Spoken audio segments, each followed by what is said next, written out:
Barcelona সমর্থকদের জন্য এক বিশাল দুঃসংবাদ। মাঠের বাইরে চলে গেলেন দলের অধিনায়ক এবং অন্যতম প্রধান অস্ত্র রাফিনিয়া। চ্যাম্পিয়ন্স লিগের কোয়ার্টার ফাইনাল এবং লা লিগার গুরুত্বপূর্ণ ম্যাচের আগে এই চোট বার্সার শিরোপা স্বপ্নে বড়সড় ধাক্কা দিল, কারণ এই রাফিনিয়াই গত 2 সিজন ধরে বার্সার সাফল্যের মূল কারিগর। আজকের ভিডিওতে আমরা জানাবো ঠিক কতটা গুরুতর রাফিনিয়ার ইনজুরি এবং কোন কোন বিগ ম্যাচ মিস করতে যাচ্ছেন তিনি।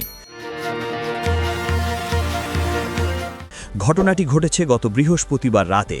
যুক্তরাষ্ট্রে ফ্রান্সের বিপক্ষে ব্রাজিলের একটি প্রীতি ম্যাচ চলাকালীন হ্যামস্ট্রিং ইনজুরিতে পড়েন 29 বছর বয়সী এই attacker. Brazil football federation CBF নিশ্চিত করেছে যে রাফিনিয়ার ডান উরুর পেশিতে চোট লেগেছে। উন্নত চিকিৎসার জন্য তিনি ইতিমধ্যেই বার্সেলোনায় ফিরে এসেছেন। বার্সা ভক্তদের জন্য এর চেয়ে মন খারাপ করা খবর আর কিছুই হতে পারে না। বার্সেলোনা কর্তৃপক্ষ এক অফিসিয়াল বিবৃতিতে জানিয়েছে, রাফিনিয়ার ডান উরুর বাইসেপ ফেমোরিস পেশিতে চোট ধরা পড়েছে। তাকে সুস্থ হতে প্রায় 5 সপ্তাহ মাঠের বাইরে থাকতে হবে। অর্থাৎ আগামী 1 মাসেরও বেশি সময় বার্সা বস হান্সি ফ্লিককে তার সেরা উইঙ্গার ছাড়াই দল সাজাতে হবে। শুধু তাই নয়, নিশ্চিতভাবেই এখন বার্সার লা লিগা শিরোপা স্বপ্ন এবং চ্যাম্পিয়ন্স লিগের কোয়ার্টার ফাইনাল স্বপ্ন বিশাল ধাক্কা খেয়েছে। এই ইনজুরির কারণে রাফিনিয়া বেশ কিছু হাই ভোল্টেজ ম্যাচ মিস করবেন। সবচেয়ে বড় ধাক্কা হল অ্যাটলেটিকো মাদ্রিদের বিপক্ষে ট্রিপল হেডার।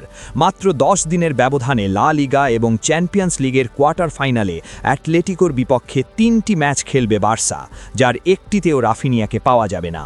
এছাড়া এসপানিয়লের বিপক্ষে কাতালান ডার্বি, সেল্তা ভিগো, গেতাফে এবং ওসাসুনার বিপক্ষে লিগ ম্যাচগুলো তিনি মিস করবেন। এমনকি বার্সা যদি চ্যাম্পিয়ন্স লিগের সেমিফাইনালে ওঠে, তবে তার প্রথম লেগ এবং সম্ভবত দ্বিতীয় লেগেও তাকে পাওয়া নিয়ে সংশয় আছে। বার্সেলোনার লক্ষ্য এখন 11ই মের এল ক্লাসিকোতে রাফিনিয়াকে মাঠে ফেরানো। রিয়াল মাদ্রিদের বিপক্ষে সেই মহাগুরুত্বপূর্ণ লড়াইয়ের আগেই রাফিনিয়াকে ফিট করে তোলার চেষ্টা করবে মেডিকেল টিম। রাফিনিয়ার অনুপস্থিতিতে বার্সার আক্রমণ ভাগ কি পারবে তাদের ছন্দ ধরে রাখতে? আপনার কাছে এই সংবাদ কতটা হতাশাজনক? কমেন্টে আপনার মতামত জানান।